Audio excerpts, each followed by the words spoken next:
Issa l-oħra li kienet rekord ieħor għal-qasam turistiku f'pajjiżna rat aktar minn 2,500,000 persuna iqattaw il-jieli fil-lukandi u l-istabilmenti oħrajn ta' akkomodazzjoni li għandna.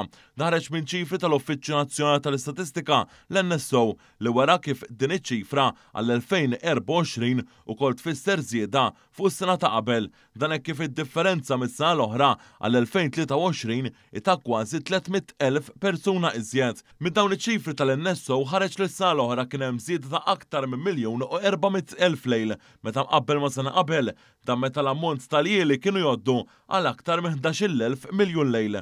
Dawn iċ-ċifri ikomplu ma' dawk maħruġa aktar kmin din il-ġimgħa mill-Eurostat fejn Malta irreġistrat l-akbar żieda fl-Unjoni Ewropea għall-jieli mit-turisti fl-aħħar kwart tas-sena l-oħra.